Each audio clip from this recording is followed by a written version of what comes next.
Welcome, AGA members, colleagues, and guests. I'm Terry Brosmer, the president of the AGA, and I had the privilege of getting to know Dr. Joel Arem while preparing to celebrate AGA's 50th anniversary this year. I know we're all anxious to hear more about his incredible career and the mutual respect he and Robert share. But before we get started, I'd like to tell you a little bit more about AGA, who we are and what we do. Sunny Schwartzman and Tamika Butler envisioned AGA as a platform for the exchange of gemological education and discoveries in the early 1970s. Dr. Arem was among the small group of gemologists who saw the potential for AGA. Today's AGA membership includes over 250 incredible gemologists worldwide who share their knowledge and experience through conferences and webinars. AGA supports the future of gemology through scholarships and research grants and rewards excellence in gemology with the AGA Bonanno Award. Although anyone can submit a nomination or be nominated for that award, it is the AGA members who vote for the recipient annually. AGA members enjoy referrals from the user-friendly Find a Member function on our website. If you're not currently an AGA member, go to our website and complete an application. We'd love to have you join us. To learn more about our legacy and our future, please visit accreditedgemologist.org and enjoy our 50th anniversary recording. We are already in the throes of planning for the AGA Tucson 2025 Gemological Conference and Gala. Save the date. February 5th, 2025. You do not want to miss it. None of this would be possible without the support of our amazing AGA sponsors. I'd like to thank our Ruby sponsors, GCal, Stoller, Gem Shopping Network, Roskin Gem News, and AGTA. We greatly appreciate our Emerald sponsors, Heritage Auctions, Magilabs, the American Society of Appraisers, the Canadian Gemological Association, the Scottish Gemological Association, Quantum Leap Appraisal Software, Donut, the Asian Gemological Institute Laboratory, Chicago Gem Evaluation Services, and the Association of Independent Jewelry Valuers. Please consider these businesses and organizations for your professional needs. The website has information about how you or your company can become an AGA sponsor. And now I'll turn this over to Dr. Cheatham Lulay. Thank you very much, Terry. Well, welcome to our quite popular event, AGA Celebrity Gemologist Interview. We had a great interest on this program, and I am thrilled, and we are all delighted and honored to see Dr. Joel Arem here being interviewed by Robert Weldon. Before we move on to that, I'd like to do a little housekeeping here. If you haven't joined us before, there is a control panel on your computer screen, and you can see all sorts of things going on there, but the most important boxes you need to pay attention are the questions and the chat boxes. We do not chat, but we welcome questions and we encourage questions, because after Robert interviewing Dr. Arem, we would love to hear your questions. If you have any questions that is related to Dr. Arem or his career, I'm sure he would like to answer them in person. That would be great. So while the conversation is going between them, just type up your questions so I can read all of them back after the interview is done between them. In the meantime, watch out the chat box. Our marketing manager, Kate Donovan, is posting related information as and when necessary. So keep an eye on those two boxes, might be useful during that. Unfortunately, we can't turn the microphones or cameras on, so typing is necessary. With this, I don't want to take too much of your time, and would like to pass the word to Dr. Arem and Robert Weldon for this wonderful interview. Thank you for being here. All right. Well, thank you indeed for sponsoring it. Thank you for being here, everybody. This is such an honor for me because I have long looked at Dr. Arem's books as references for what I did as a reporter and later on writing books myself. So it's been absolutely fantastic being able to get this opportunity to speak to Dr. Arem. And I don't know if you've seen his biography. It's just absolutely stunning. Education is a huge, huge part of who he is. He's graduated everywhere. He's graduated with summa or magna cum laude entitlements. He's been involved at Harvard. He was the director of a geology program at Brooklyn's Children's Museum. Later, he worked at the Smithsonian. He's been a consultant to JCK, Eastman Kodak Company. He's involved in photography, writing, travel. What is he not involved in? And so I think my first question for Dr. Arem is really, if you could think back to your being a little kid, what got you started in mineralogy and gemology? Was it a dedicated parent? Was it a teacher, a mentor? Tell us a little bit about that. I grew up in Brooklyn, New York, not a well-known locality for minerals or gemstones. And the entire borough is obviously covered in pavement. So there's not a lot of outcrops where you can go find things. And somewhere in my neighborhood, I discovered an outcrop of mica schist and was fascinated by the glitter like any kid. I was like 8 years old. And just got hooked on this idea of minerals. And what really turned the tide was when I was in 5th grade. There was a box of little minerals that you buy at a museum, you know, for $1, that had all these compartments and minerals and crystals in them. And at the back of the room in 5th grade, there was one of these boxes, and every day I would go and look at it and look at it. And at the end of the semester, the teacher recognized my interest and gave me the box, my first specimens. And so that was it. I was hooked. Okay. And then every time my parents would take me on a vacation somewhere, we had to stop at every outcrop so I could, you know, break things off. And that's where it began. What's really interesting is to be able to go into the backyard of your apartment house, and it's all cement and concrete, no soil visible, and you find rose quartz. Now, what the hell is rose quartz doing in the middle of the cement in a backyard in a Brooklyn apartment house? And it goes to the geology of New York. Brooklyn was the outwash plain of the great glaciers that covered North America in the last ice age. And those glaciers carried material from everywhere from there north all the way to the Arctic, frankly. And it's like a conveyor belt that just keeps bringing material forward and then melts and drops it. So Flatbush is called flat because it's the outwash plain of the great glaciers. And you can find anything. I found porphyry, which is a volcanic rock, in a vacant yard in my neighborhood. So there was actually stuff that you could find that was of interest, even though you grew up in Brooklyn. That's the story. Well, it's just fantastic. And what sort of age were you at that time? 8, 10. And I started writing to companies. I figured, well, there are mineral companies, mining companies. They have to have samples somewhere.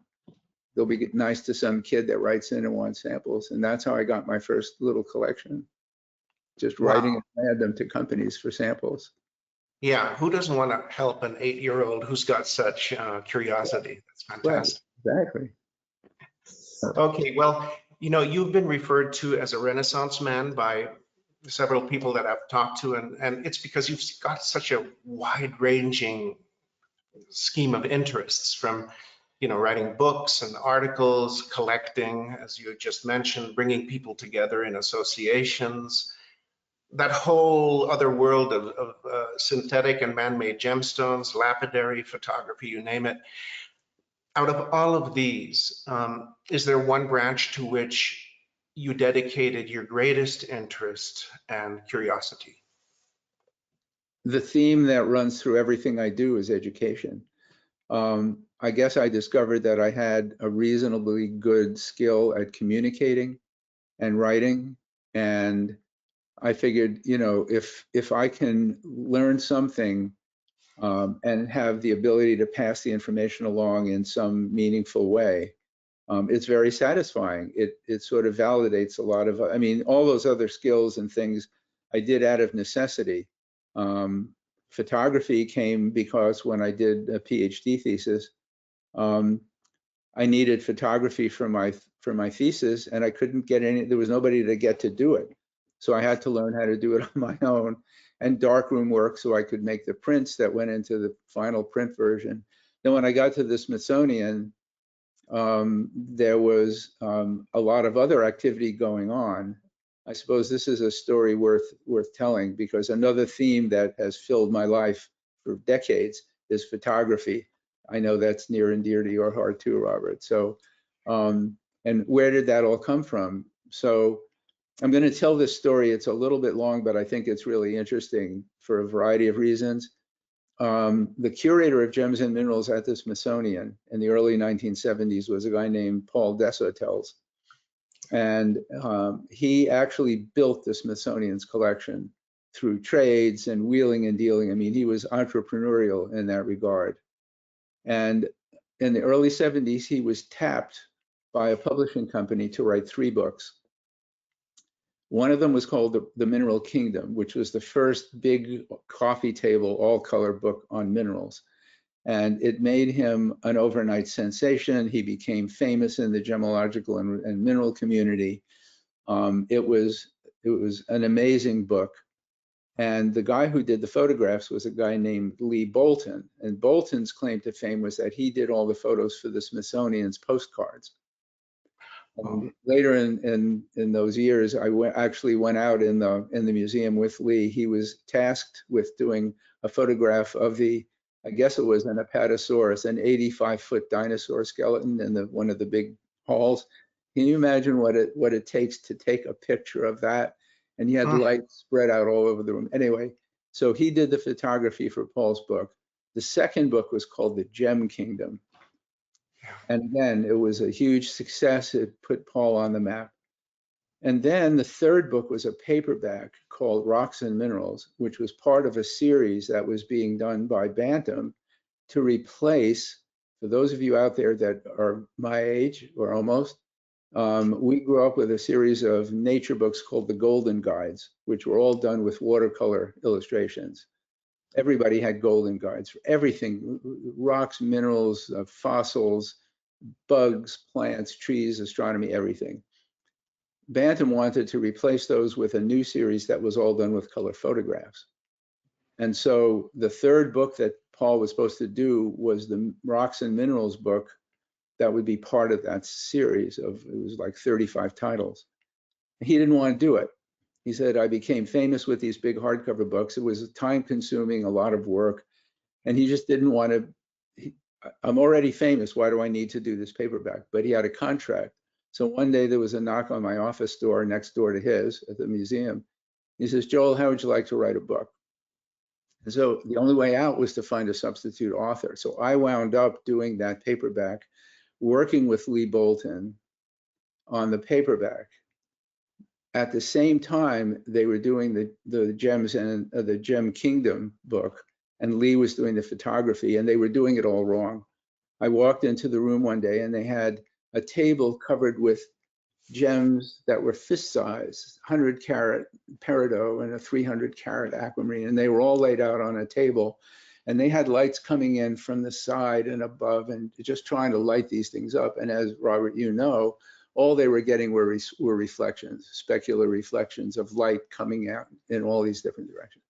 Well, as gem people, everybody out there knows this, a faceted gem is designed to have the light coming in the front, right? goes through into the table, through the crown, reflects off the pavilion facets and comes back, picks up the color, the saturation of color in the light, and you get the scintillation. And they were doing everything except that. So I'm looking at this and I'm saying, well, what if you just take all these lights and just move them around to the front? And the things lit up like Christmas trees. Paul said, okay, Joel, you're now doing the photography on this book. And so for the rest of the book, I worked with Lee Bolton taking the photographs for the Gem Kingdom. Wow. And basically teaching him what I knew and him teaching me the lighting and the other aspects of photography, which I needed to learn. So it was very collaborative. And we wound up doing the Gem Kingdom together. So that's how I learned photography, gem photography. And then over years following that, I kind of refined those techniques to what I was able to do. That's so amazing. You know, so I would say the basis of everything was education, as you have so beautifully illustrated there. I do want to ask you a question about maybe some people in the audience here today, the importance of education, especially for the younger generation going forward. A lot of it you gain through experience, being thrown into a situation as you described earlier, but the basis, the actual basis. Can you tell us a little bit about your feeling for the importance of education for maybe advice for the younger generation? Wow, how do I answer that? Okay, so the very first job I ever had in my life was when I left college and was going to graduate school at Harvard. And that summer, there was a great activity in the Washington, Baltimore area called micromounting, which is collecting and mounting these little tiny minerals with perfect crystals. One of those great pioneers in micromounting was a guy named Neil Yedlin, and he was a friend of the Brooklyn Children's Museum. And they were looking for somebody to teach a mineral class and a fossil class. And you recommended me, and I was hired. And in the summer of 1964, I wound up creating a laboratory and 2 curricula for a fossil course and a mineral course. The fossil course, I had not yet taken paleontology, advanced paleontology, and I was basically learning a lot of stuff as one step ahead of the kids. I mean, you got to do what you got to do. And I realized that I had a passion for communication and the teaching of information. And the critical thing to me was knowing your audience and tailoring the presentation of the material to the people you're trying to talk to. And I think a lot of educational material is not good because it isn't written with the audience in mind. It's written from the point of view of the person writing it and what I know and what I want to tell. But you really have to figure out who am I talking to and what is the way to go about that. And I think for people who are trying to teach, that's the most important thing to think about is who you're talking to and what form of communication, what level of communication. How do you explain things that will make it understandable, especially if it's complicated? Once you think that way, expositional writing becomes easy because if you have a technical paper to write, you're writing it for an audience. Does that answer your question or? Oh yeah, well, it answers it or raises many other questions, but you know, the skill of writing is another one. I mean, you just sort of touched on that already, and I think probably Paul Deshotels gave you that gift of being analytical about the type of writing you were doing. Were you being edited by anyone at the time? Well, okay, so Bantam had its own internal editors, but it was a weird format to write a paperback in that series. And this segues into another interesting bit of history. You were given a piece of paper, a single piece of paper, okay? And the book had 160 pages, and every page had a rectangle. So it was this big, huge grid.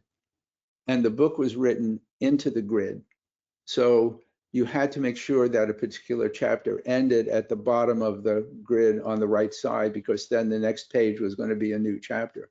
So it was, you didn't have the luxury of just writing and they could edit it. You were actually being forced to write into a format, which is kind of interesting. It's very daunting, and it gets you not to be too wordy, I'll tell you that. Okay, you don't have that luxury. So yeah, from that point of view, that was edited. The other books I've done were minimally edited only because the technical material was not something the editors were familiar enough with to edit. And something like the encyclopedia mostly is just tabulating information. So there was, I was the editor that was the most demanding. It's interesting, John White, who was the founder of the mineralogical record, and I worked with John at the museum. He was a collection manager at the time in the early 70s, working with Paul Desautel. And many years later, he paid me a compliment. He said that the second edition of the encyclopedia was virtually error-free, which was amazing to him, because every book has, you find mistakes and numbers that were, but I became my own worst enemy when it came to editing, which is going back and back and back again, just to make sure. Back and back again, yeah. Get it right the first time. Now, you sort of touched on this as well, some of these little side stories, but I just, you know, education is the basis, but is there anything that your education didn't prepare you for? Maybe it's social, maybe it's the social aspects, the writing aspects. I mean, it sounds to me like you were thrown into a bunch of stuff. Okay, I can answer that question. Nothing prepares you for the bureaucracy of the US government. Okay? And so when I got out of grad school and went to the Smithsonian, I discovered the bureaucracy, because the Smithsonian is a government agency and it has all the attributes of a bureaucracy. And I had no idea. It's a sink or swim situation. And I discovered that I was simply not cut out for politics. So if you're asking the question is, you know, what was the one thing that my education didn't prepare me for? It was definitely that. Yeah, okay, fair enough. Fair enough, and that's probably still the case. So, Joel, let me ask you this question. You were there in the 1970s where everything was just beginning to come together, whether it was the Smithsonian and our national collection and everything else. Paul Desautel's, you know, his enormous personality. Could you tell us a little bit about him, about the Smithsonian? What was it like in the 1970s working there? It's a wonderful. And how did you contribute? Okay, so that's also I can be very specific in answering that. I was already at that point really keen on being a museum-y person. I had had my graduate school career. I did a thesis. I published, you know, it was an X-ray crystallographer. I was used to working with very heavy-duty equipment. And here I am in a place that really appealed to my collector. Remember, I had already been a collector for decades, starting when I was a kid, and never had a way to express it in the academic environment. All of a sudden, I'm in a museum. Well, what is a museum for? It's got collections, they do teaching, all the things that I like to do. And so I went nuts. And during the time I was at the museum, I was there on a 3-year term appointment.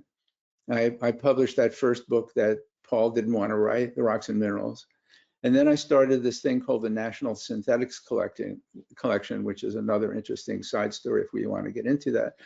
And I accumulated a whole variety of material that I brought in from industrial corporations.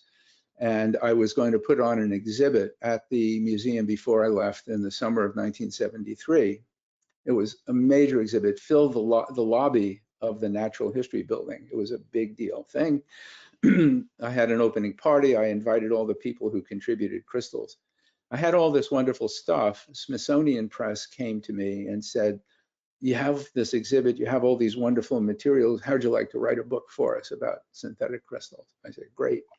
So I wrote this book called Man-Made Crystals, which was the first popular introduction, I think, ever published for a popular audience about all these wonderful crystals, which are the foundation. I mean, everything in our society has a crystal in it. You think about it. So, transistors are based on silicon germanium wafers. All the solid state materials, everything in our world, the technology is all based on crystals. And nobody had ever documented that field, which there's a lot of other interesting side stories, which I won't go into. So I was able to write this book. And then I left the museum at the end of my 3 years. I stayed through the summer so I could return the material to the people who had loaned it to the museum for the exhibit. And then I left, and a year later, I started my own company. I wound up becoming a gem dealer, another whole thing. So I'm wondering, does that answer that question, I think? It does. You know, I'm sorry, I should mention one thing. What was it like at the Smithsonian? It was, for me, it was a wonderful place to do the things that I really enjoy doing, writing books, Smithsonian docents, teaching, educational programs, all that. They didn't want me to do that. They wanted me to be a research guy and publish papers. And at that time, it changed, much changed after. But when I was there, it was strictly an academic publisher parish environment. I had to build a laboratory and crank out these papers. And amazingly enough, and this is embarrassing, but they fixed it, so it's not embarrassing. But at that time, what I discovered was that 50% of the available exhibit space in the Natural History Building was empty, unoccupied by exhibits. Wow. And the reason, can you imagine, in the National Museum? And the reason was that the research scientists, who were the department people, didn't get brownie points for putting on exhibits. They got brownie points for publishing papers. And wow. Finally, the administration changed, and that's all changed. The museum is full. It's a wonderful place to go, but that's what it was like at that point. So that answers your question about what was it like. It was the wrong place for me to be for the kinds of things I wanted to do, which was what I thought a museum should be doing, teaching, exhibits, publishing popular things, and that's exactly what they didn't want me to do. So, right, and acquisitions probably as well, and collecting and so forth, putting together collections. Yeah. That just seems like such an oxymoron, you know, to have a museum that is not focused on putting collections together. This publisher parish attitude, how did that change, do you think? Why did it change?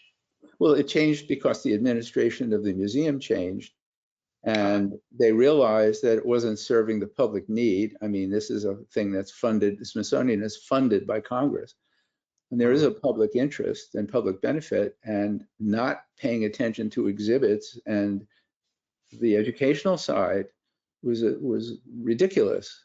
And so the pressure came from the administration. Now, you guys better pay more attention to putting the collections, the greatest collections in the world in a lot of cases, in a lot of areas, putting it up so the public can get the benefit of it. That's what changed it. So. Well, let me ask you this. It sounds to me like you were putting together a collection of man-made or synthetics, however you want to term it, collection. Did that collection stay at the Smithsonian? Was it viewed in the same way as natural products? Can you tell us a little bit about that those two worlds, which are in a sense different, but still, you know, completely fascinating? There's a little bit of history that's worth mentioning here, because there's really no other place to put it than telling everybody about what it was like back then. But the first diamonds, the first synthetic gem materials, this is a gemological audience, were grown in the 1890s by Auguste Verneuil and Edmund Framey. People don't realize that there were synthetic rubies in the jewelry market in 1920, and you have people that come to you as a gemologist and saying, my grandmother got this ruby ring, and they can't possibly believe that it might be a synthetic, which it most of the time was, okay, that early.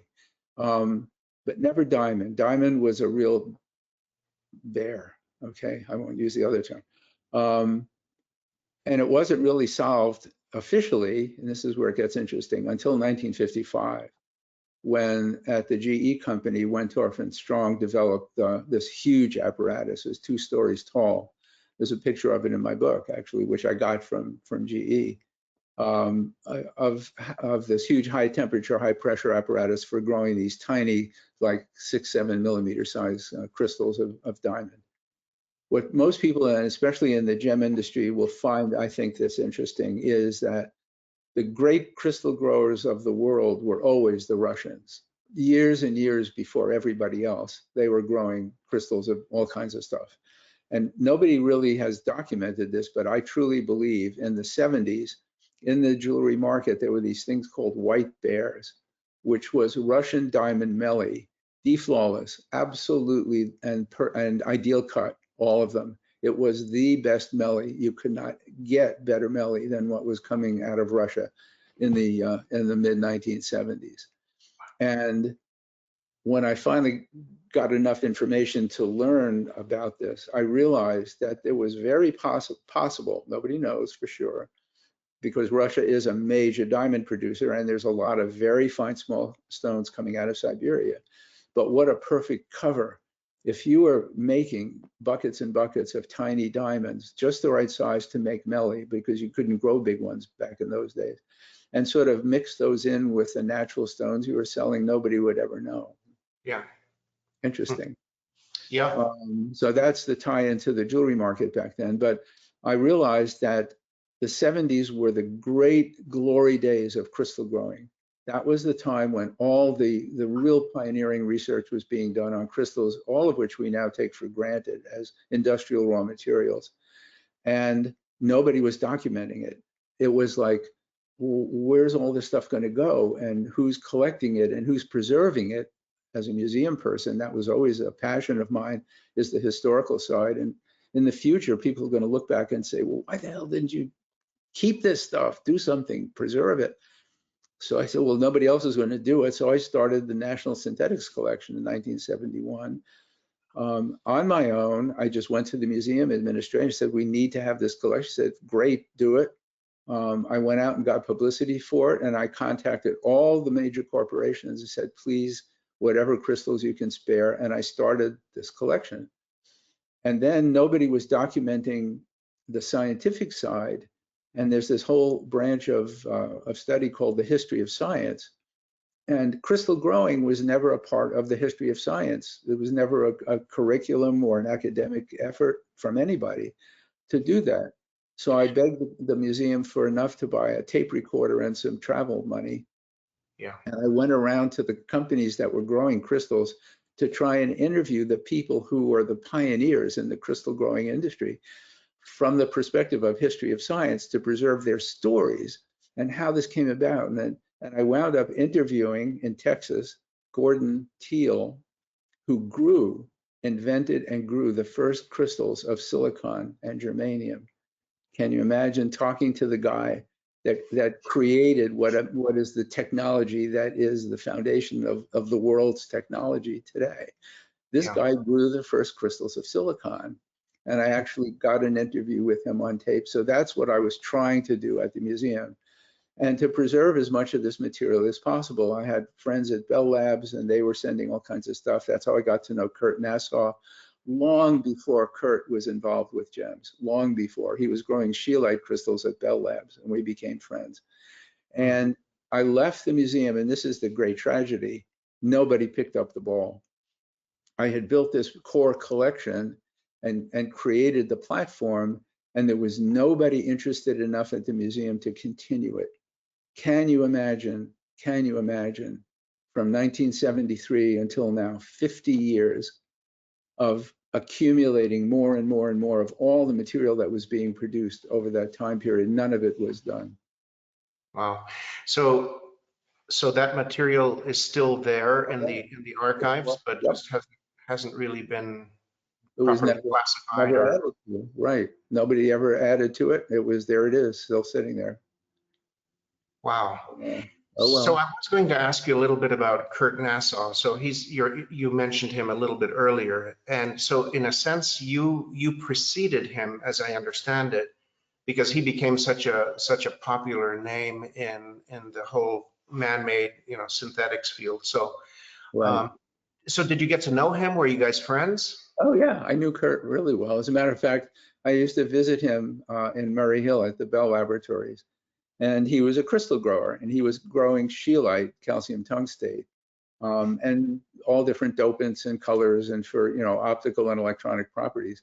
And although I love to tell the story about Kurt because I was really into crystal growth and the technical side at that point.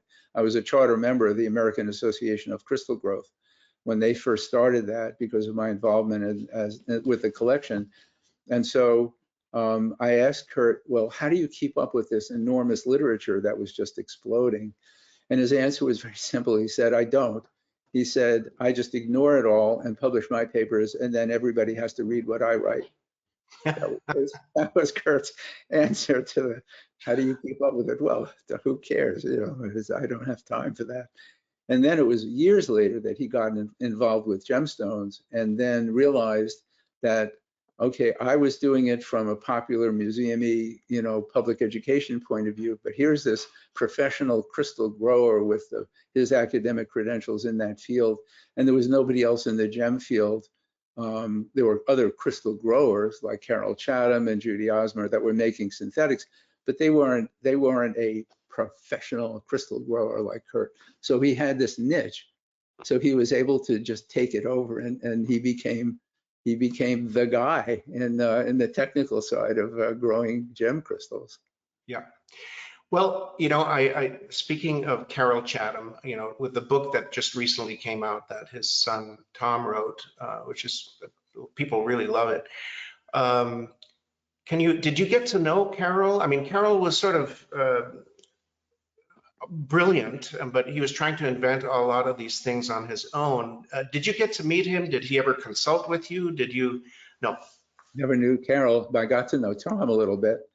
And he became very vocal in his ideas about how the synthetic gem industry should evolve, if you will, and remains a very vocal contributor to the dialogue involving nomenclature and how it's promoted and how it's advertised and all that kind of stuff. And he became the voice of the Chatham gem industry. Yeah. I did get to know Judy Osmer, who was a real character, who grew the Ramaura rubies, which were the first, really, probably the first rubies maybe ever produced that were hard to tell what they were. Okay, you can always tell a Verneuil ruby because it has these striations, because it's the way it's grown is by Czochralski dripping off of a molten material. But she grew by flux. Yeah. And flux techniques are very different. They are in some ways very similar in some ways to the way nature makes the stuff. And the market didn't know what to do with this stuff. They were the most realistic looking of all the rubies. So I got to know Judy very, very well. She was a gay woman in a society that not like now, didn't respect that predilection. And she gave me a really, really hard time when I came out with the book Man-Made Crystals, because it was man-made. This should be human-made or people-made or something, but man-made really offended her. I never got past that argument with her. But yeah, but I have one tiny little Remora crystal in my collection that I absolutely love. It's got a sort of a Star of David face, and it's very beautiful. So did you consult with any of the gemological groups, including GIA? I mean, I know that that Dick Liddicoat maybe consulted with Chatham at one point, so that there was they were trying to get their brains around, how to identify some of this material and so forth. Did you consult with any of these groups yourself and give them any tips on what to see or what to look for? I did not at that time. In the 90s, I was very interested in the technology because it was obvious to me from the 70s that synthetic diamond was going to happen. It was going to become a problem. The trade ignored synthetic diamonds at the time because there was just not, it was not making an impact in the marketplace. And they could afford to ignore it because the industry for probably even now, except for the last few decades, colored stones have become more interesting to people. But it's always been a diamond market. The jewelry market was dominated by diamond. 90% of all the jewelry business is diamond with gems is diamonds. And synthetic rubies and synthetic sapphires and whatever just did not make a significant impact. But when it became diamond, then it became everybody's problem. And I realized that the story of a synthetic is that if you know for sure that you have a synthetic product, industrial man-made product, the value is based on what the market will pay for something which is not natural. And the value of gems has always been based on natural rarity. As soon as you know it's not natural, the value goes down to a different level. As an ornamental material, is whatever the market is willing to pay. And that's the story of a synthetic. So why you could buy a boule of synthetic ruby for $1. I mean, it was very inexpensive. It still is very inexpensive material. Well, what happens to diamond when you can't tell whether this stone is a natural or a synthetic? What happens to the value of diamond when all of a sudden there are these things floating around the market? And that remains the problem. And I realized that the marketplace for diamond was going to be impacted by synthetics in a very, very big way. And it was like a Cassandra I was predicting in the 70s. Look, this is going to happen. There has to be a technology. And nobody was doing anything because it really wasn't relevant. They couldn't grow big diamonds. All that changed. And I can't remember the exact date, but I think it was in the early 90s. The Geophysical Laboratory in Washington developed the CVD, chemical vapor deposition process. And all of a sudden, there was a way of growing. You didn't need a huge high temperature, high pressure apparatus that was expensive, a lot of electricity, et cetera. And the people published, this is not just me talking to somebody at the geophysical labs, they published a paper about this. And it was said in the paper, there is no theoretical reason why you should not, using chemical vapor deposition, be able to grow a single perfect crystal of diamond the size of a 2-inch cube. That's a big stuff. So you start realizing this is the future. And all of a sudden, it's sort of like everybody wake up, because maybe not now, but someday in the future. And what are we seeing now? 20-carat synthetic diamond cuts, right? And it's become a big problem. Yeah, or even when you see, De Beers producing them. So, yeah. So, I mean, back in the 80s and 90s, I would say that for the colored gemstone industry, the big deal was disclosure. How you disclose a product that is man-made, and should you or shouldn't you do it, and so forth. It seems like the colored stone industry overcame that hurdle before the diamond industry did, even though, the ominous signs were there. Is it going to be the same? Is it about disclosure? Is it more? What's going to happen to our industry with the diamonds here going forward? Well, that's a great question, and I've had an answer to that in my head for a really, really, really long time. And the problem, of course, you have to have disclosure. You have to. The ethics of it. The FTC will shut you down if you don't do it right. There's all kinds of penalties. But from just an ethical point of view, you have to tell people what it is they're buying. And that's not the problem with synthetic diamond, okay? The problem isn't, can you test? And I kind of formalized it in my head this way. The problem is, will you test? And what does that mean? Is that the diamond, 90% of all diamonds are by volume are melee, right? That's why there's 500,000 diamond cutters in Surat in India, et cetera, cranking out all these small stones. So in order to verify whether a stone is synthetic or natural requires detailed analytical work. And now you have laboratories with $1-million hardware dedicated to telling whether something is natural or synthetic. Well, if you have a 10-point stone, and to make a certificate on that stone costs you $50 to $100, and the stone itself sells for $25, why on earth would you do the test? So it isn't a question of, can you tell? Oh, sure, we can tell this Melly is synthetic, but you'll never do it because it's uneconomic. So then it became a question of, what about the screening apparatus? So let's find a way we can work with Melly, right, and screen these out so we can tell which ones are natural or not. Yeah. I'm not sure, because I try and keep up with this, but my opinion and my sense of things is that even now, with all the new apparatus that's out there, there's still a percentage of stones that go through the screening tests as we can't tell you exactly. It requires further work, quote unquote.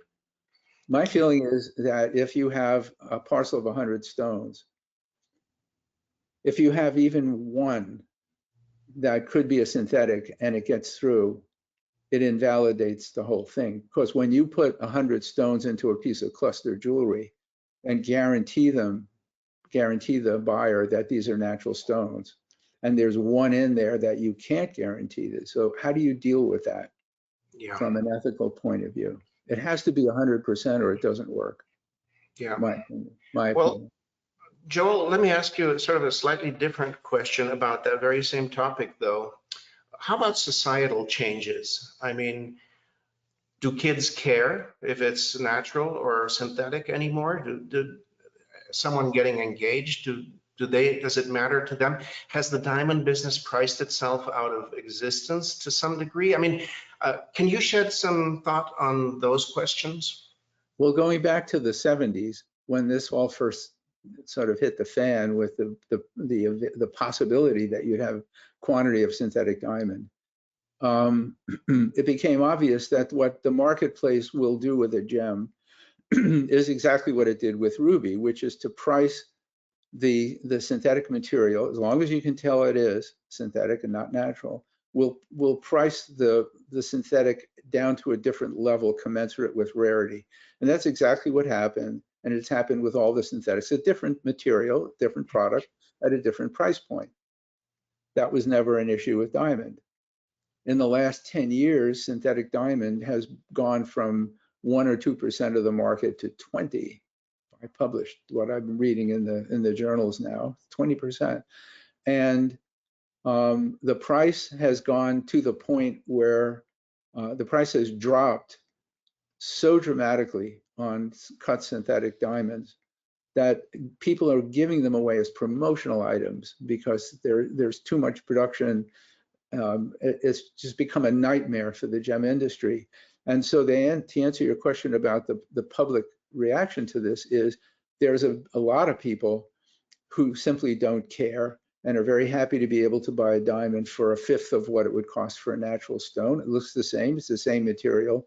They don't really care that much about the rarity factor. And why? Because those people are looking to jewelry not in the same way as older buyers that saw the investment potential of something you put away would hold its value. It's obvious that synthetics don't hold their value. The prices dropped 90% on some sizes, in the last 10 years. It's the emotional attachment when you give a gift. That's what these people are the younger generations are much more into the meaning of the gift as opposed to the product it is. And they're willing to accept something which has perceived high value, but is affordable to them because that's not the focus of why they buy it.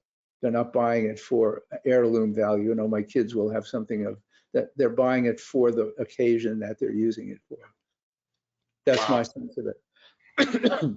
That's I think that's a very erudite explanation, and I thank you for it. It's an eye opener. I think about it every day because so much in our industry is dependent on the diamond industry. And, with De Beers having changed the way it conducts business and with De Beers no longer really in a very big way advertising its product. Some of that has been lost as well. Do you think De Beers will begin to, it seems to be doing more of it already, but will De Beers begin to do more advertising, heavy duty advertising like it did in the 90s, 80s and 90s? They're going back to it, and apparently they're recreating the marketing efforts that they did back then, Diamond is Forever and all that kind of stuff, to just realize that there is that big segment of the market that does want natural stones, and a huge amount of effort being spent now on the chain of distribution to be able, and the provenance, to be able to prove that a gem came out of the ground. Yeah. From the source, and tagging it in some way that you can prove that. But remember that, and this is, if I can digress with a kind of a fun story. De Beers knew all about synthetic diamond from the very beginning. I mean, that's their business. It's their business to know what the hell is going on around the world. And it's not like they didn't know about the Russians and GE. And they created a company called Element 6. I'm not sure how many people in our industry know what that is. Carbon is element number 6 in the periodic table. And it's De Beers synthetic manufacturing facilities. And they became early on the largest producer of synthetic diamond in the world for industrial purposes. When you could only grow small ones, it was perfect as an industrial material, as an abrasive. And they've always been in that business, big time, okay? And worried about what was going to happen to the natural market, which was the big money part of the business. And I actually had the opportunity to hear the voice of the people themselves. I went to London in the mid 90s. I was working on I call it AvGem, a whole group of new technologies for analyzing and describing gemstones. And it's a real long story, but basically I wound up in London in front of Nicky Oppenheimer and the head and assistant head of their research department, who were very anxious to know at that point if I had developed a technology that would detect synthetic diamond. And I hadn't, and they internally went, okay. Well, listen, I'd love to hear more about the Nicky Oppenheimer story, but just because our time is running short and there's so many other topics to talk about, I wanted to ask you a little bit about, I guess, organizations. You started many of them. I think Friends of Mineralogy, was that one of them that you actually started, and how did that come about? There was a guy named Art Montgomery, who was a professor of geology at Lehigh University in Pennsylvania. And he had this idea of an ecology-based mineral preservation organization. And this would be great. And this is like in 1970. And he recruited people to help him start the thing. And one of the people was his own student at the university named Carl Francis, who later became the curator at Harvard because I recommended him for the job, and he got the job. And then Carl said, well, you know, Joel's at the Smithsonian, what a great place to have, you know, if you need a letter on letterhead to get a mine to open up to collect specimens for preservation. So I became number 3. And then Richard Bedeau, who is a very well-known mineral collector in that community, became the 4th one. And the 4 of us actually created Friends of Mineralogy. And I remember that we sat in John White's living room in Bowie, Maryland. This was during the time where we were both still at the Smithsonian, 71, I think. And I sat next to Dick Bedeau on his couch with a huge map of the United States. And we took a black magic marker and drew out what we thought would become regional. It was too big an idea for just one central organization. It should have a regional structure so people could go to meetings locally and what have you. And we actually chopped the country up into a dozen different regions that made sense geographically and for travel purposes. And that's how it all began. And the rest is history. Yeah, as they say. So it seems to me like the 70s were sort of the beginning of sort of the formation of associations, people with like-minded views on certain things. Sure. the very organization you and I are both speaking in today, 1975, something like that. Can you tell a little bit the story about AGA, how it came up?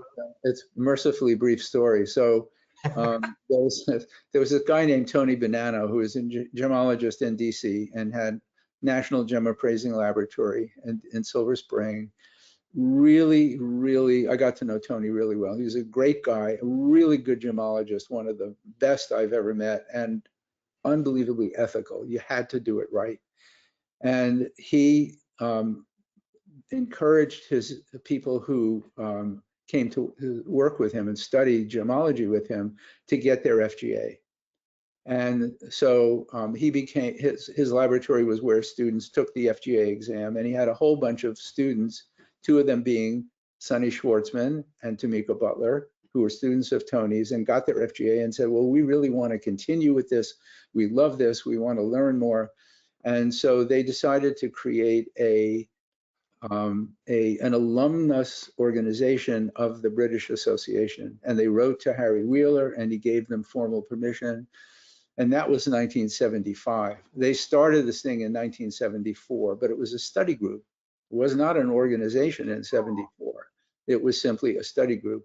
And then they got the official okay to be an organization, but it was an alumnus organization and it was only open to FGAs because that's what Tony did. He graduated FGAs, no GGs. And I came along back then and I didn't have an FGA. I didn't have a gem diploma. Okay. I had already left the Smithsonian, but I was involved in the gem industry. I knew Sonny, I knew Tamiko. So I got involved with the organization. I said, look, if you guys really want to learn about gemology, open it up so that you have GGs, graduate gemology, because there's 10 times as many of those as FGAs. So share information, why not have more people? And there was a lot of kickback. Tony really didn't like that. He liked the study group, but everybody finally agreed. And I came up with the name, well, if this is going to be an organization of accredited gemologists, let's call it the Accredited Gemologists Association. And he said, okay, great. And so it became in 75 the Accredited Gemologists Association, but I still couldn't join. I didn't have a gem degree yet, okay? Jim Rosenheim, whose parents had this tiny jewel box store at the Mayflower Hotel in DC, became the first president, okay? Then in 76, I finally sat for the FGA exam, and in the fall of 76, I got my FGA and I joined the AGA. And at that point, I said, look, this could be bigger. And Tony loved the study group. He loved the organization. He loved the educational side. He did not think that the world needed another trade organization. So he wasn't a big supporter of the AGA when it started because he just didn't think that the trade needed another trade organization. Not that he didn't like the idea, but you know, who needs another organization, right? And I said, I can build this thing. And everyone said, great, you go for it, Joel. Okay. So I became president, I guess in 76 or 77, and started writing letters. And I created the newsletter. I said, well, we need a newsletter. So I wrote it. And I had people send in articles. I wrote some articles. And within the week, I will be sending all those original typed manuscripts to Terry Brosmer for historical preservation purposes, because I kept everything, including notes from the original meetings. And for 3 years, I built the organization. And at the end of 3 years, it went from 35 to more than 200. And at that point, it was obvious that this had a use. This organization had a place. And Tony came around and got real enthusiastic and became the president when I left. So he was its third president in its 5th year. And it grew from there. That's how AGA got started. Wow, Yeah. that's truly a fantastic story, and I appreciate you shedding light in that area. So the other question, that's my bell downstairs. Sorry about that, everyone, Okay. and my dog. So the other question that I have is about books. I mean, the colored gemstone encyclopedia is just such an incredible reference. Tell us a little bit about it and about the photography that's in it. I got the idea of doing the gem encyclopedia in 75. 1975. So it's almost exactly 50 years ago. Because number one, there wasn't one. Nobody had ever written a gem encyclopedia. And number two, there had come into print something called the Encyclopedia of Minerals, Roberts, Rapp, and Weber, a huge, huge, thick volume. And the format was wonderful. It had all the properties laid out, bump, bump, bump, bump, bump, bump, and a whole bunch of photographs. And I said, this is a great format. So I basically stole the format for the book from the Encyclopedia of Minerals. And then I needed pictures. And I said, if this is an encyclopedia, it has to have all the rare stones. And I didn't have all the rare stones. So I made 3 trips around the United States over the next 2 years with camera equipment, visiting collectors that had rare stone collections, taking photographs with techniques that I had expanded on from the original work on the Gem Kingdom, when I worked on that book with Desautel's, more studio lighting and ways of doing groups of stones, etc.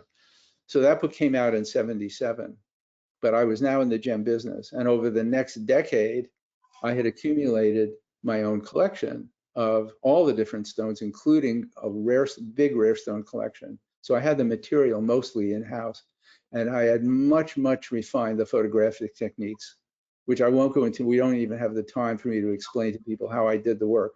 But in those days, people have to remember that there was no digital photography. This was all done with film and color separations, which were expensive to do. So printing a color book was not cheap, and you couldn't have 1,000 individual photographs.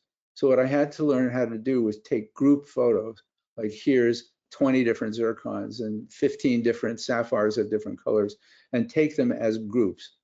And that's what happened by the time I did the second edition. Again, the first edition was 3 full years of work, almost full time.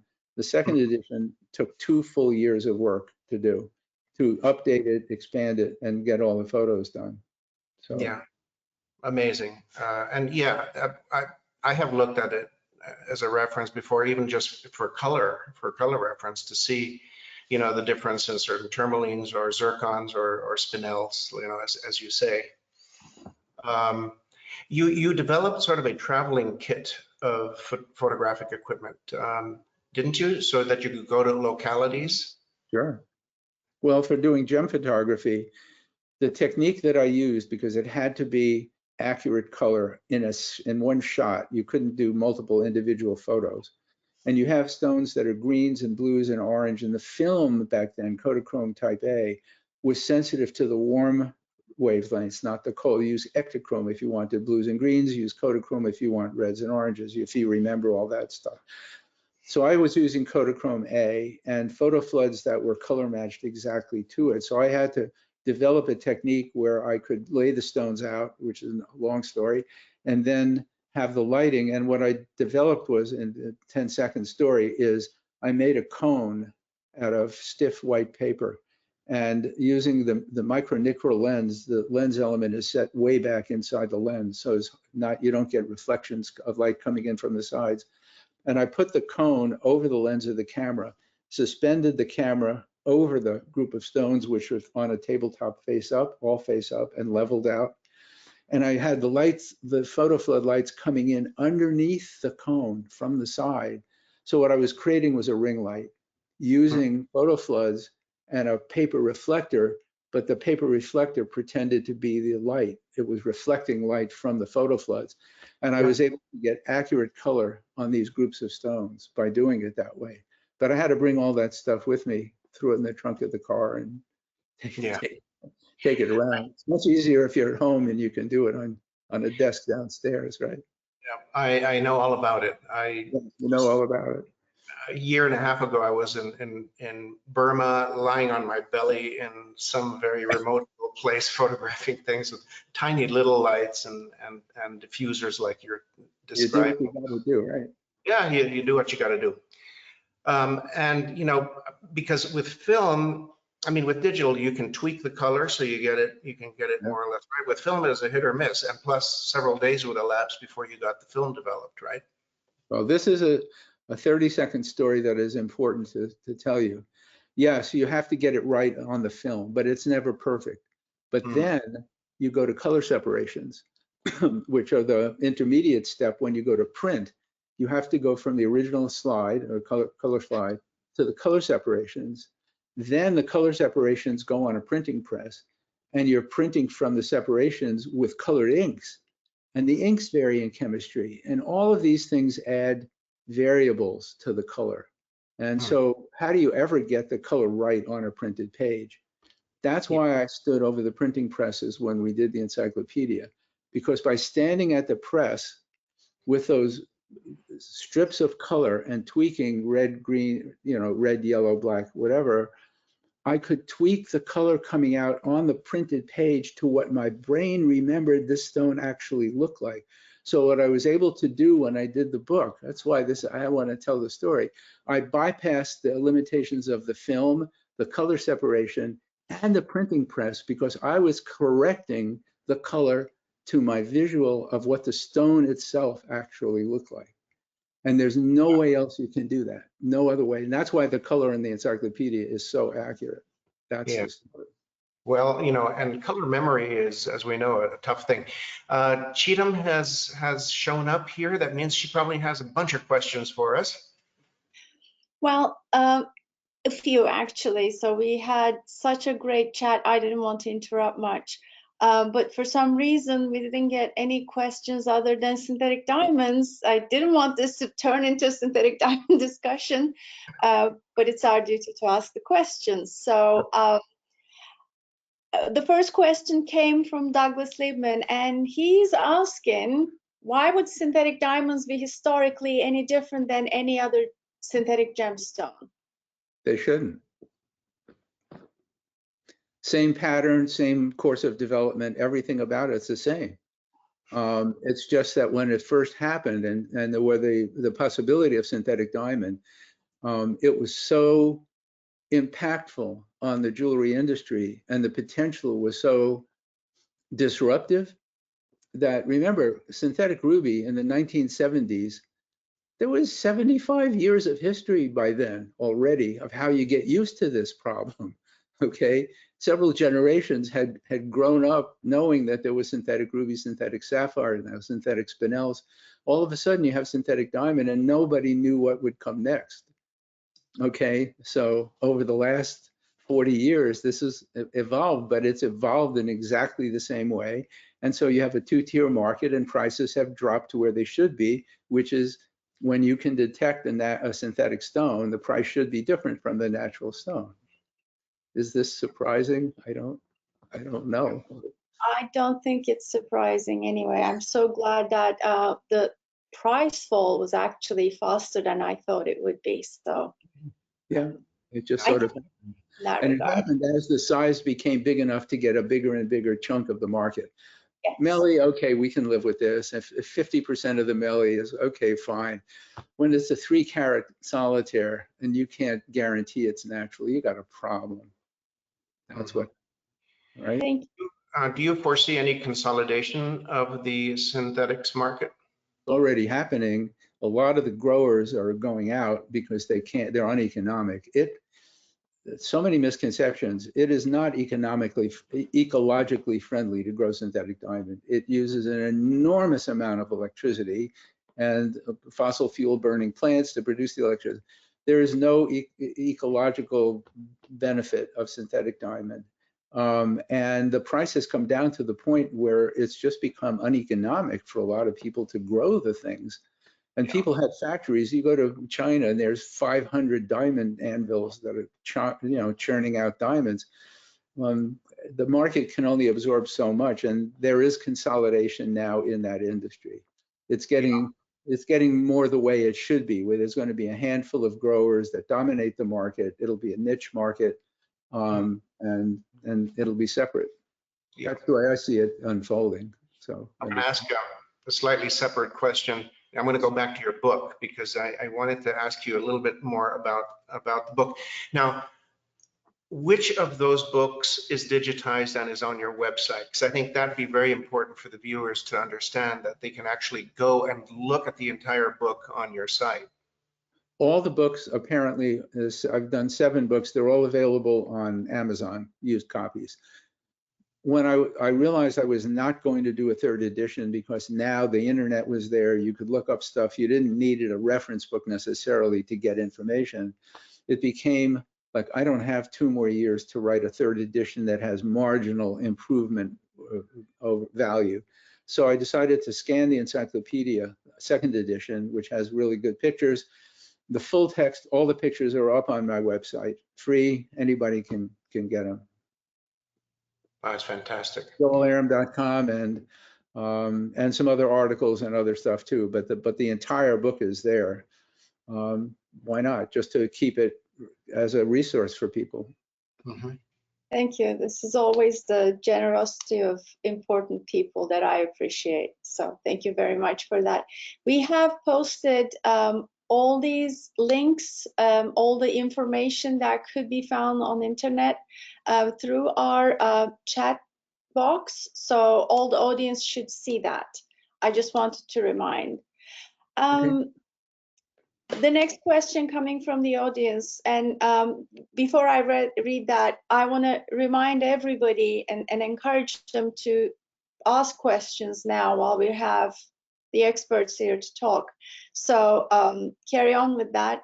We have a little bit time, but not much. So be quick about writing your questions. So the next one is coming from John Mattison, and he's asking, I have heard rumors that they are trying to get rid of the shortwave fluorescence in CVD diamond. Have you heard anything like this? Hi, John, an old friend. No, I haven't heard anything, and I wouldn't expect to, because all this stuff is proprietary. So I don't think that people who do this kind of stuff want to make it public until they can control the narrative, if you want to look at it that way. So the answer to your question is I have no knowledge of that. But I think the incentive, and this has always been true, this is like a universal truth, the incentive to make a non-detectable synthetic is financially always greater than the incentive to do laboratory equipment that can tell it, if you want to think about that. The growers will always be ahead of the laboratories. It's worth more money to be able to keep ahead. And so I think there's always going to be that lag between making something that you can fool people with and being able to tell what it is. And I believe that the time will come when there will be non-detectable synthetic diamond. And what will happen then, I don't know. I may not be around, but I'm not looking forward to that. Yeah. Okay. So Thank you. Rob, do you have a question? Cheatham, are there any other questions out there? Not from the audience. I have a question, but if you have other questions, go ahead. No, please go ahead, Cheatham. Okay. Well, first of all, I do appreciate all the things you've done, and especially bringing up the AGA's history. I do hope that as the new generation, as AGA board and the members, I do hope that we are keeping up with those purposes and we're growing. So thank you for reminding us again that education is the key for our business. Well, it's sharing. It started that way. Think about it, Chigan. It started that way, where people just wanted to share information. That was the great contribution of Tony Bonanno, inspiring his students to want to continue and want to learn more and share the information. And AGA now is the platform. This is where people can share what's going on in the community. More is better. More people, more information to share. Everyone wins. Okay, thank you. Sounds good to My me. question is this. I always ask this question because I'm so curious. When I talk to great gemologists like yourself and did so much for gemology, I always wonder, if you weren't a gemologist, what would you be? What would you like to do? I had the choice. Well, it's interesting. I had the choice when I started in business. I'm an academic. I started as a chemist in high school. I was a chemistry major in college. I became a lapidary, a gem cutter. when I was like 17, was a member of the New York Lapidarian Gem Society, and I was pre-med. My brother became a physician. I was going to go to medical school. And in my third semester in college, as a chemistry major, I said, this is not working for me. What else do I like? And what I liked was minerals. So I became a geology major, and the rest is my history. So when I left the Smithsonian, having all this great academic training, nothing in business really, I had a choice of becoming a mineral dealer or a gem dealer. And I decided to become a gem dealer for a bunch of reasons. One of them being that the market's bigger. And number two, that I realized that the key to mineral dealing is being able to travel to sources and get stuff before everybody else gets it and makes money with it. So international travel, I've done plenty of that, and it's daunting and it's difficult and it's horrible now versus what it was 30 years ago. Believe me, if you don't remember how much fun it was to travel in the 70s and 80s, okay? It's not fun anymore. And I didn't want to be 75 and not able to travel, and all of a sudden I'm out of business because I can't get the stuff to be competitive. And I felt that the gem industry offered more opportunity to survive without the necessity of having to go to sources for everything. Okay, there's a flip side to that. The flip side is, at that point, you're competing with companies that have been in business for 4 generations. They have millions of dollars to spend and all the contacts necessary to get everything. So the question then is, this is a funny way to put this, how do you survive in an industry where you start out, you have no money, and you chose that industry, but you're competing with people who clearly can outcompete you. So what is your edge? And it goes back to the academics. So what did I have that the rest of the industry didn't have, is that I had this incredibly strong academic background. And that's what and a desire to be an educator. That became my career. Does that answer the question? I think it answers the question. Yeah, Yeah. Actually, it raises one for me, which is, I've seen this in our practice session too, Joel. You're an amazing storyteller. You really are. And I think you're marrying together all of those interests in order to be able to come to it. Cheatham, are you trying to tell me we're out of time? No, actually, all of a sudden we have 2 questions back to back, and we don't have much time. So if you don't mind, Let's go there. Sure. I'm going anywhere. I appreciate shorter answers if possible. The first one is from Craig O'Donnell, and he's asking, when you moved from the Smithsonian to dealing, did you have much experience with unscrupulous gem dealers who didn't have your ethics?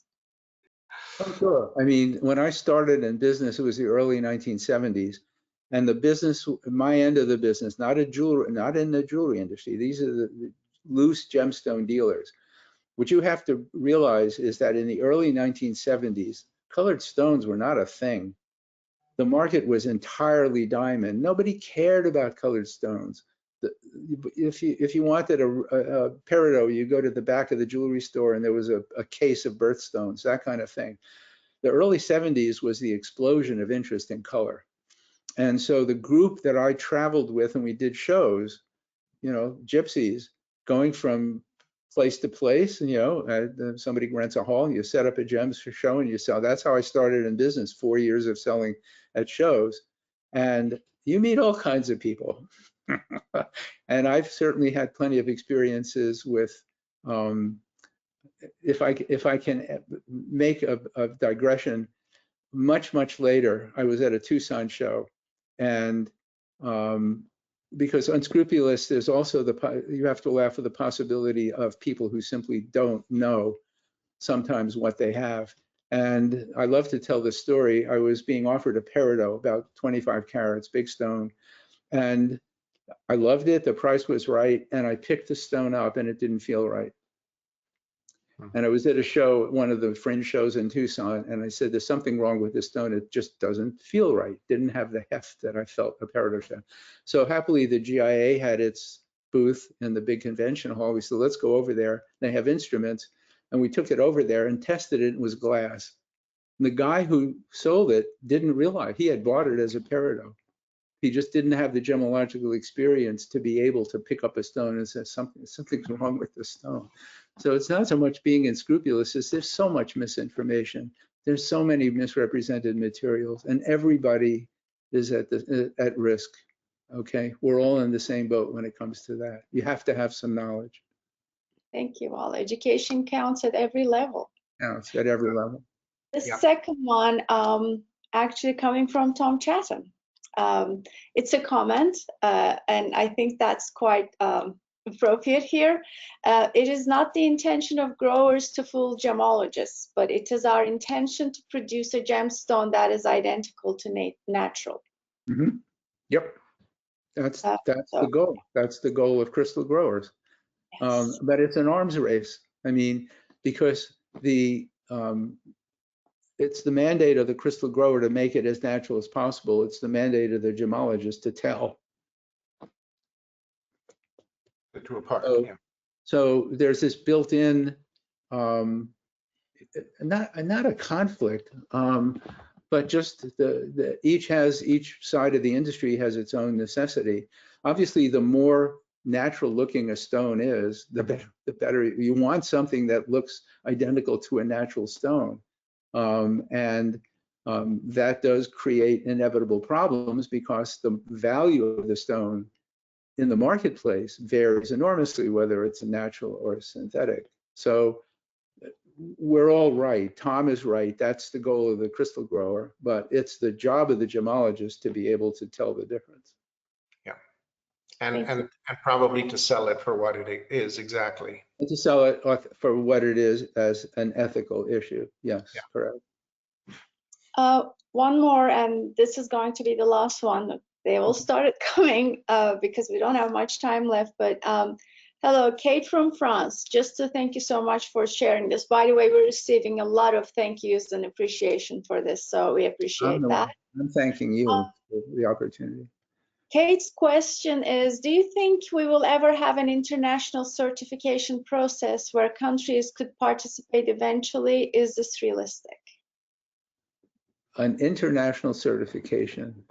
I'm not sure I understand exactly what that means. I don't think so. I think that there'll always be in-country laboratories that do the work, and there's already international certification, but it's in the sense of recognition.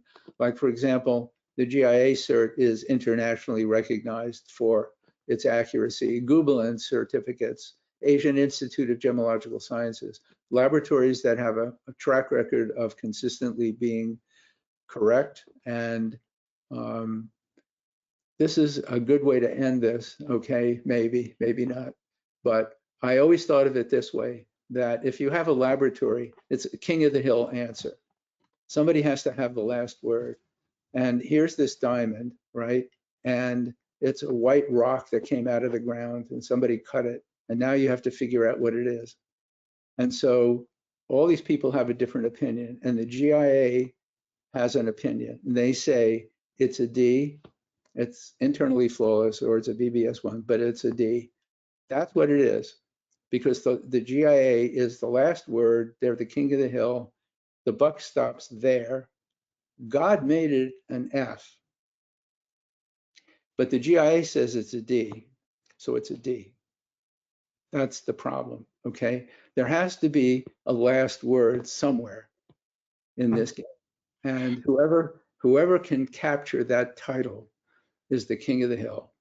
And I think I'm being realistic in that comment. All right, so the major laboratories that have worked hard and spent decades building up a reputation, they're the international certifications. I'm not sure if I answered that question, but that's the best I can do. That was, yes. You tiptoed through diplomacy on that one very nicely. Yes, that was very, very nice. Okay, for our last 5 minutes, Robert, would you like to say anything? Dr. Arem, would you like to say a few sentences more? I just want to leave it to you two again. Well, I would like to say something, because we touched at some point on localities. going places. I think, that going to localities provides people with an education that they would never acquire anywhere else but at the source.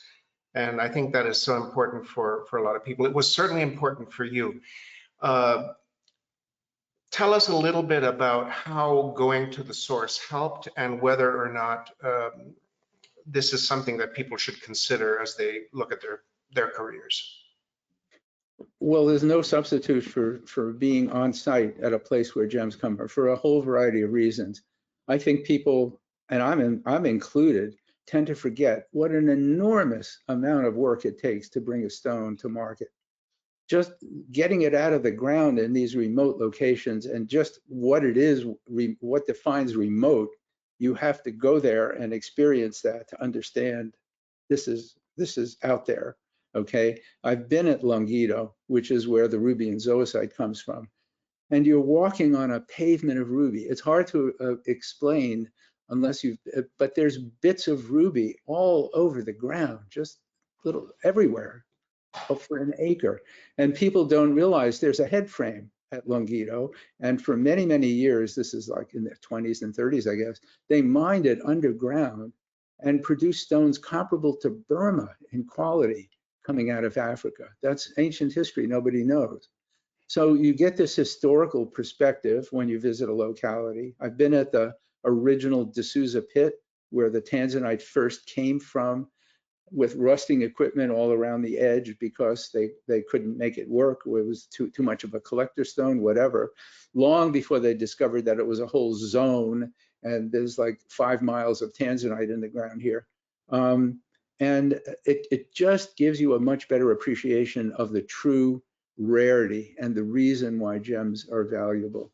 And from a sociological perspective, the people who are digging stones now, you go to Sri Lanka and you're on the road, you're driving down the road and there's a hole in the ground on the side with a wood frame, and people are going 30 feet down to collect gem rough, and the walls fall in on them, people get killed. I mean, there's water buffalo in the stream next to them.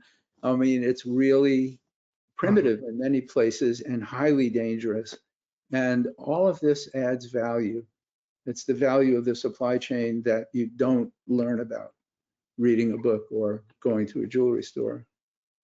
Yeah, fantastic. Beautifully said. Okay. Well, I think we're coming to the end. I want to thank both of you, Joel and Robert, for the most entertaining and inspiring look behind the curtain. It's just been great. I've learned a lot today. Thank you very much, and I know our audience has. And thank you, Cheatham, for organizing another incredible learning opportunity. Thank you, AGA members, colleagues, and guests for participating today and for your continued support of AGA. The recording of this interview and other interviews, webinars, and career forums are available in our digital library under past events on the website. Thank you all, and have a wonderful rest of your day. thank you. Bye. Thank you. Thank you Thanks so for much. your help with this. I appreciate it. I loved it. Thanks.